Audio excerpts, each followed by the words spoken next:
Alright, so if you want to unlock the free Fiend Wrap, which as you can see here looks extremely nice and is also animated, then you need to complete all 7 of these Horde Rush challenges. Now most of these don't require any guides at all, but there's one challenge that may give you a run for your money. It's a 4-stage challenge and it requires your team to score a certain amount of points. And points of course are earned by a variety of things, such as destroying the zombie spawns, killing the zombies, getting headshots, and so on. Stages 1 and 2 are pretty easy and likely can be done just by soloing this mode. Stage 3 and 4, however, are extremely difficult, especially if your teammates are newbie boobies. For reference, I did the first 2 stages of this challenge with my 6-year-old son and 2 other bot-like teammates. So for stage 3 though, you need a score of 150,000 or better, and stage 4 is 200,000 or better.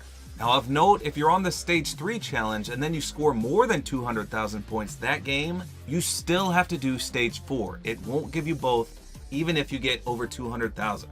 Now for those of you saying that this can't be completed with random teammates, you're wrong. I did both stage 3 and 4 back to back with completely random people. But I've got a pretty solid strategy that I'm about to show you here. Okay, so first of all, your starting point is somewhat random.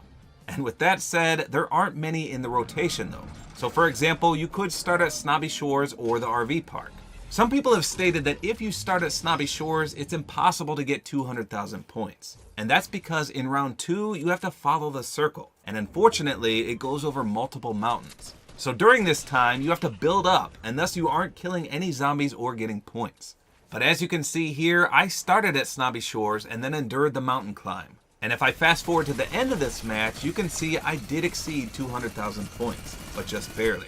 And by the way, if you start at Snobby Shores, you'll end in Pleasant Park. So it is possible, it's just extremely difficult. So right off the bat, regardless of where you first start at, your goal here is to find treasure chests and ammo crates. Now the RV park spawn is a great starting spot. I usually have around 1,200 points before the first wave of zombies even arrives. For weapons, your best bet is a fully automatic, high magazine capacity weapon, such as a drum gun, a minigun, or an SMG. Anything that shoots fast with lots of bullets and can reload fast is your best friend. And don't forget about explosives as well. Now a lot of people will tell you that you absolutely need slurp juices or healing items, but I've never picked up any of these and I've never lost a game at this mode yet.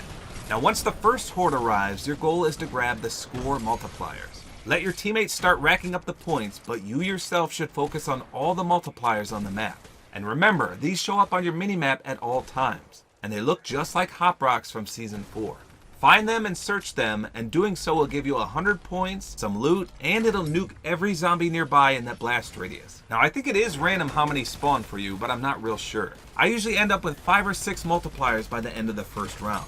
Now after this first round, a large purple chest will spawn that gives you gold unique weapons, such as a minigun, a gold SMG, or even a gold heavy shotgun. In my opinion, the gold heavy shotgun is the best gun in this entire game mode, and I'll show you why in just a second. So if you find a heavy shotgun, grab it. So for this second round, you'll be following the moving circle.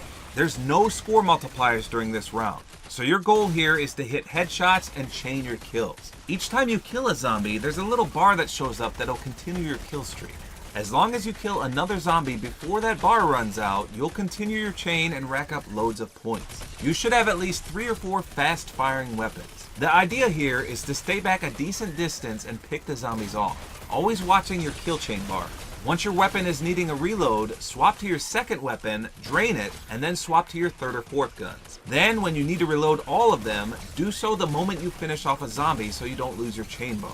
Once you've reloaded one weapon, grab another single kill and then swap to your other weapons and reload those. Keep doing this until you're fully reloaded and you haven't lost your kill chain, and then go back to full auto mode. Now this is where the heavy shotgun shines. If you weren't aware, once a shotgun reaches 0 shells, you can keep pushing the fire button and it'll auto reload and shoot again. So essentially, as long as you have shells at your disposal, you can shoot for an infinite amount of time and never have to reload. Not only this, the heavy shotgun shoots incredibly fast, has great range, and also has a massive pellet spread, which means you can hit multiple zombies at once. I've managed to go almost on a 100 kill streak by using this strategy. As you can see here, on this 60 streak, I almost had 9,000 points. Now the next round is survival again, and once more, the score multipliers will spawn in. So one of your teammates should grab all the Hop Rock-like crystals that you can, while the other 3 focus on slaying zombies and getting those streaks. Now don't forget to try and destroy the zombie spawn structures as well. With all those score multipliers, you can get thousands of points for doing this. At the end of this round, you should have 9 or 10 score multipliers. Now the next round is following the storm again, so work on your kill chaining and your headshots to get the most points possible. In this particular game that I'm showing you using the heavy shotgun, I managed to go on an 80 kill streak and rack up over 23,000 points. Now the final round is the boss fight. And a lot of people don't realize this, but there are score multipliers that spawn in for this round as well.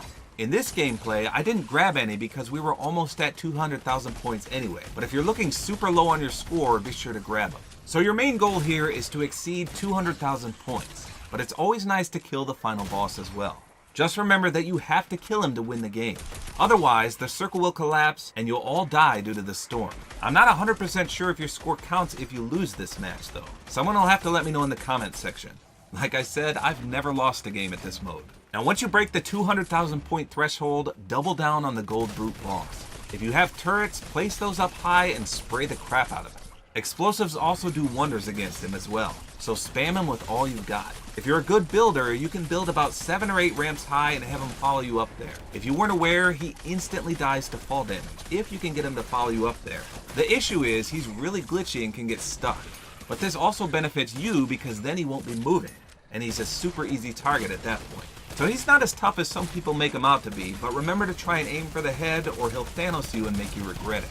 And that, as they say, is that. In this example game here, I even beat the Doggo and Peely skins for the top leaderboard rights. These 3 randoms and I scored a total of 223,110 points. So the score multipliers are key to getting this many points, even with newbie booby teammates. Remember to get those fast firing weapons with high magazine capacities. And if you see a heavy shotgun, be sure to roll with that as well.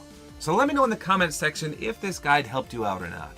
I don't think this animated fiend rep will ever come back to the game again, so be sure to grab it now while you still can.